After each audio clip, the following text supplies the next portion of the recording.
Já imaginou como viaja um verdadeiro ditador? Na imaginação de muitos de nós, surgem cenas familiares dos filmes de Hollywood. Longos comboios de sedãs pretos, tecnologia moderna, velocidade. Mas a realidade é drasticamente diferente. Hoje vamos analisar os meios de transporte do líder do país mais fechado do mundo, não apenas pelo seu preço ou características técnicas, mas por como são utilizados como manifestação de poder. Isto não é apenas uma conversa sobre automóveis e aviões. É uma investigação profunda sobre o simbolismo e a psicologia do poder. Se este tema vos interessa, não esqueçam de dar like ao vídeo e subscrever o canal. Se estão prontos, vamos começar. Primeiro lugar, comboio blindado. O mito em movimento. Chegamos ao topo, ao campeão absoluto. Um objeto que deixou de ser apenas um meio de transporte para se tornar num mito, numa religião, no símbolo móvel de toda a dinastia Qin. É tão paranoico quanto luxuoso, tão antigo quanto inabalável. É o seu comboio blindado verde escuro. A primeira coisa a compreender sobre este comboio nega o conceito de velocidade. Numa era de mísseis hipersônicos e linhas de alta velocidade, o comboio de Kim Jong-un arrasta-se à velocidade de uma tartaruga.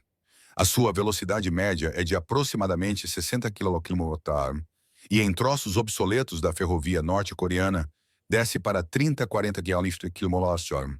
A viagem de Pyongyang a Vladivostok, que de avião demoraria 1h30, neste comboio demora quase um dia.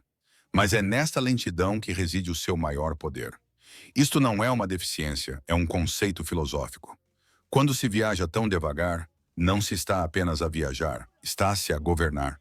Obriga-se o mundo inteiro, todo o país, toda a realidade a parar e a esperar por si. Não é um comboio, são sempre três. Primeiro vai a composição de reconhecimento e segurança. Aproximadamente 100 agentes de segurança do Estado verificam cada centímetro do caminho, cada ponte, cada passagem. Inspecionam as estações e afastam todas as pessoas estranhas. Só depois do seu relatório de limpo é que a segunda composição, a principal, se põe em movimento. São 22 carruagens onde se encontram o próprio Kim, o seu círculo íntimo e o palácio móvel. Atrás dele, a certa distância, vem o terceiro comboio. Apoio técnico, proteção adicional, médicos, cozinheiros, reservas. Durante o movimento desta caravana, toda a rede ferroviária do país congela. A eletricidade é cortada em linhas adjacentes. Nenhum outro comboio tem o direito de circular. Esta tradição é herança do seu avô Kim Il-sung. Foi levada ao absoluto pelo seu pai Kim Jong-il, que tinha medo pânico de voar e fez a lendária viagem de 24 dias de comboio até Moscovo e volta. Dizem que a bordo o entretinham guias especialmente selecionadas, e de Paris traziam-se de avião caixas de lagostas vivas e vinhos franceses de elite. Kim Jong-un, embora voe, manteve o comboio como principal símbolo da continuidade dinástica e o seu bunker mais fiável. O que há dentro destas carruagens verdes? É um mundo impossível de descrever. As paredes, o chão, as janelas de todas as carruagens principais são blindadas. Podem resistir não só a tiros, mas também a explosões. Segundo rumores, há na composição carruagens especiais com armas pesadas, incluindo sistemas antiaéreos. Mas por trás desta armadura esconde-se um luxo que supera até o seu avião. Salões de conferências com longas mesas polidas, gabinete pessoal com telefones por satélite e ecrãs gigantes, onde se exibem informações de inteligência e mapas. É um posto de comando totalmente funcional, a partir do qual é possível governar o país e até fazer guerra.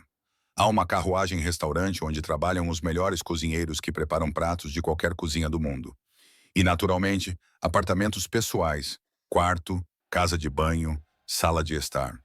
Nas fotografias vemos um interior com sofás de couro cor-de-rosa e painéis de espécies de madeira preciosas.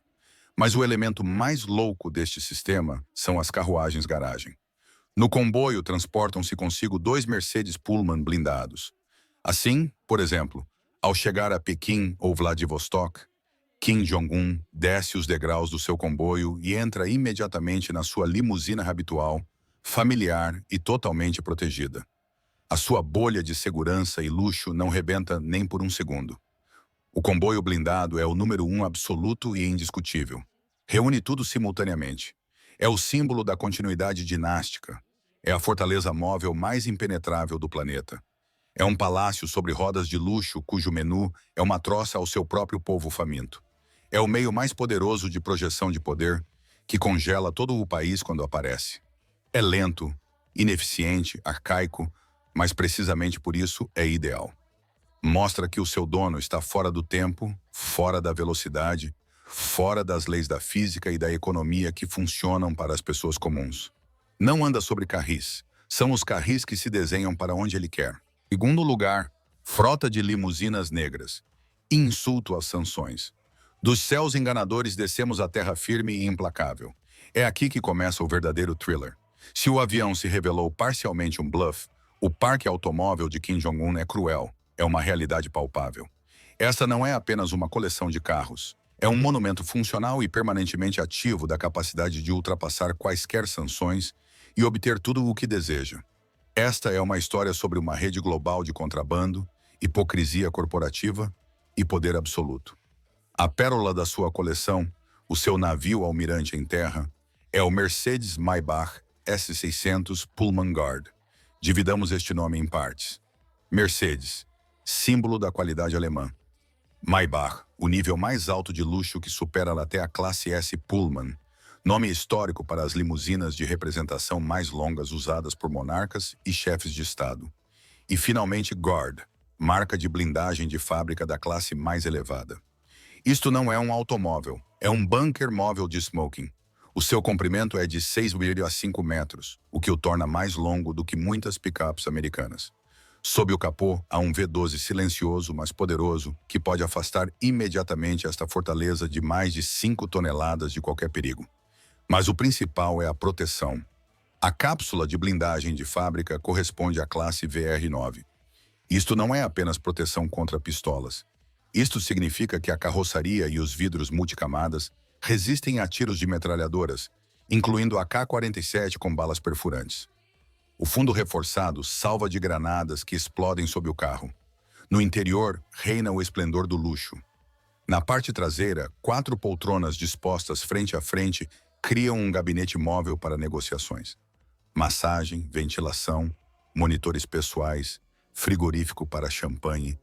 Tudo isto é evidente por si só. O preço de tal obra-prima de engenharia começa nos 1,5 milhões de dólares. Agora, a questão fundamental que cada contribuinte num país democrático deve colocar a si próprio. Como aparecem em Pyongyang estes automóveis fabricados em Estugarda, ultrapassando todas as sanções da ONU? A Daimler AG, fabricante da Mercedes, responde com a resposta padrão a todas as perguntas. Não temos qualquer cooperação com a RPDC há mais de 15 anos e cumprimos rigorosamente todo o embargo. É como se lavassem as mãos, apontando para o mercado cinzento ou revenda por terceiros. Mas a investigação brilhante de 2019 do Centro Americano de Estudos de Defesa Avançado, C4ADM, mostrou que isto não é acaso, mas uma operação complexa de múltiplas etapas. Os jornalistas rastrearam o caminho de 2 destes Pullmans. O caminho começou em junho de 2018 no porto de Roterdão. De lá, os contentores com os carros embarcaram numa viagem épica a vários pontos do mundo, mudando de navios e documentos. Dalian na China, Osaka no Japão, Busan na Coreia do Sul, Nakhodka e Vladivostok na Rússia. A certa altura foram carregados num navio fantasma que desligou o transponder automático do contentor e desapareceu dos radares. Presume-se que de Vladivostok os automóveis foram entregues a Pyongyang no convés de um dos aviões de carga da Air Koryo. Isto demorou 5 meses. Exigiu a participação de dezenas de pessoas, empresas fictícias e provavelmente funcionários corruptos em vários países. E isto não são apenas um par de carros. Kim Jong-un criou uma frota inteira. Além dos Pullmans, tem Mercedes-Maybach S620 blindados, dezenas de sedãs classe S, SUVs Lexus LX570, Rolls-Royce Phantom. Não os usa apenas para si. Estes automóveis são a recompensa suprema pela lealdade. Presentear um funcionário com um Mercedes significa incluí-lo no círculo íntimo. O último presente de Vladimir Putin, a limusina russa Aurus Senat, apenas completou esta coleção e tornou-se no símbolo da nova aliança de ditadores contra o mundo ocidental. É precisamente por isto que a frota de limusinas negras ocupa o segundo lugar. Ao contrário do avião, não é bluff, é completamente real, eficaz e permanentemente utilizada. Cada uma das suas aparições não é apenas uma viagem, é um ritual. A marca registrada deste ritual, dezenas de guarda-costas em fatos rigorosos, movem-se correndo ao lado da limusina que avança lentamente. Isto é taekwondo político puro. É uma demonstração de escudo vivo, lealdade absoluta e prontidão para morrer pelo líder. Esta imagem transmitida para todo o mundo diz mais do que qualquer míssil.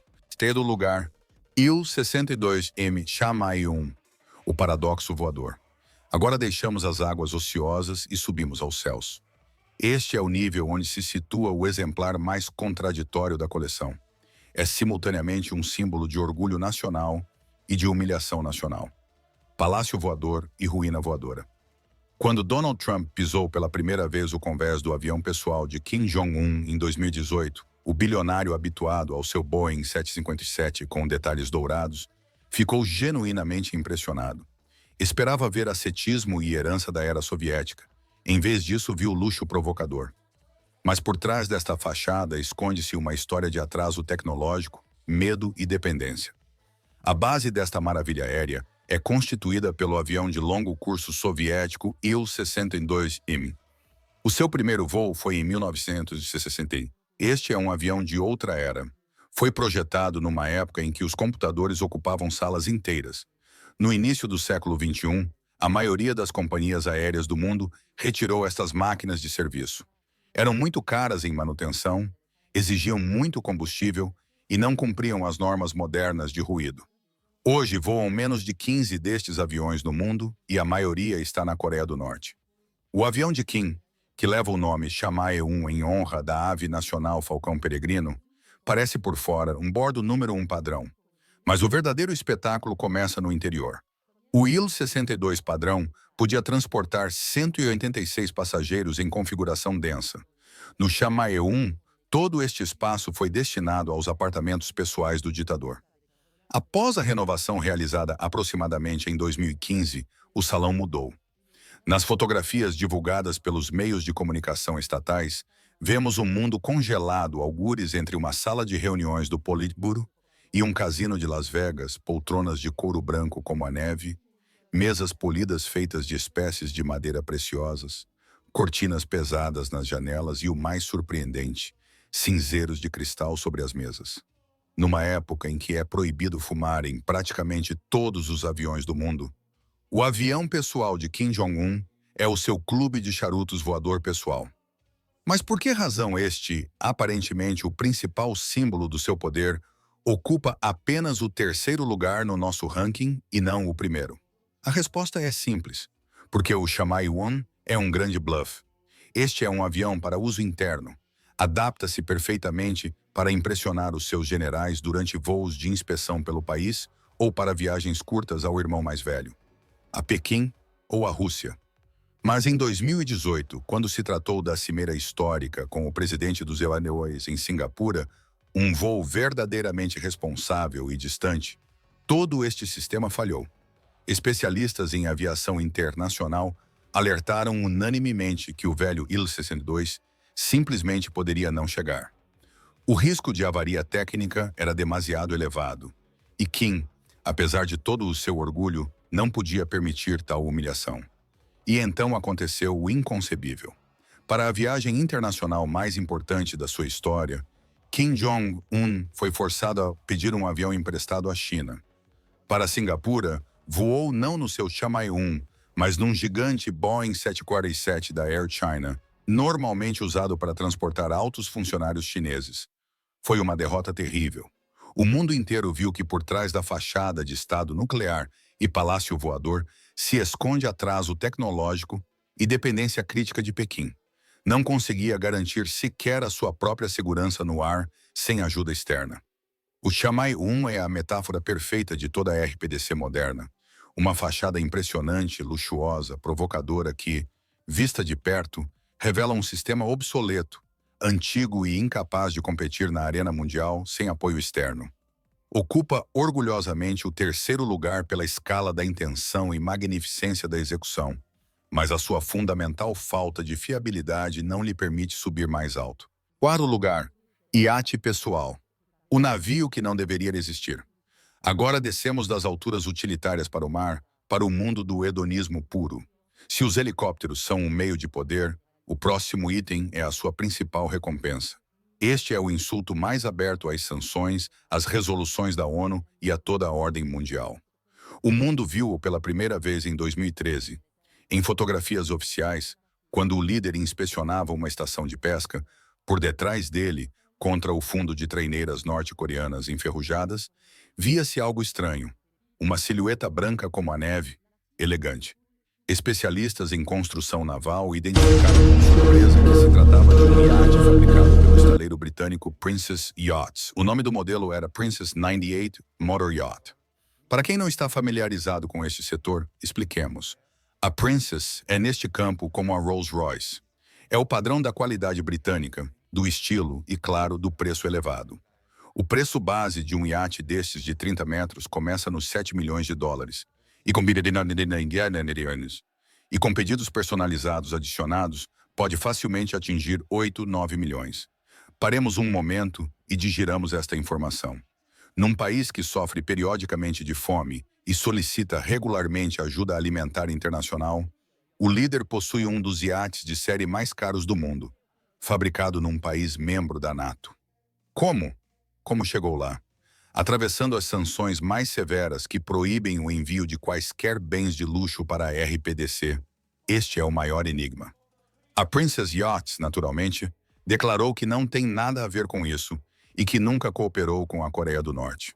O esquema mais provável, compra através de dezenas de empresas fictícias algures no Sudeste Asiático, numerosas mudanças de bandeira e nome, e depois passagem secreta para águas norte-coreanas sob o manto da noite. Façamos uma excursão virtual a este palácio flutuante. 30 metros de comprimento. Isto é praticamente 3 autocarros urbanos alinhados. No convés há um grande flybridge, um convés superior aberto com bar, grelhador e jacuzzi. O salão principal, com vista panorâmica sobre o mar através das janelas, está equipado com mobiliário de couro em tons claros e madeira polida. O iate tem 4 ou 5 cabines para hóspedes, cada uma com a sua própria casa de banho, podendo acomodar confortavelmente 8, 10 convidados. A cabine principal destinada ao proprietário ocupa toda a largura do casco e assemelha-se mais a um quarto num hotel de 5 estrelas. A única pessoa ocidental que viu esta maravilha com os próprios olhos e falou sobre isso foi a estrela da NBA Dennis Rodman. Durante as suas visitas à RPDC, foi hóspede na ilha pessoal de Kim e descreveu-a como tipo Hawaii ou Ibiza, só que ele está lá sozinho. Sobre o iate, Rodman disse que é algo entre um ferry e um navio da Disney. Uma expressão genial na descrição deste luxo. Este iate está em 4º lugar no nosso ranking porque é o símbolo mais puro da hipocrisia do regime. Não é um meio de poder, uma arma ou um meio de transporte para assuntos de Estado. É um brinquedo apenas para prazer pessoal.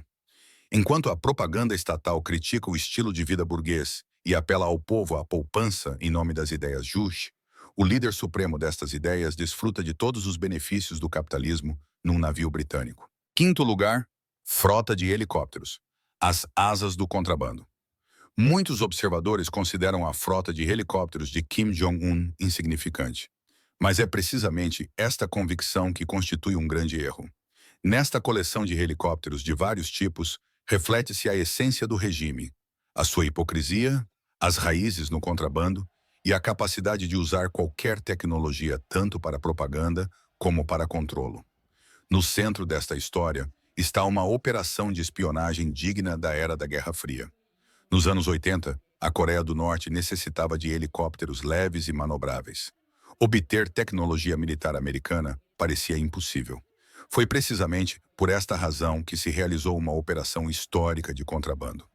Através de empresas fictícias situadas na Alemanha Ocidental e com uma complexa cadeia de intermediários, Pyongyang obteve 87 helicópteros MD-500.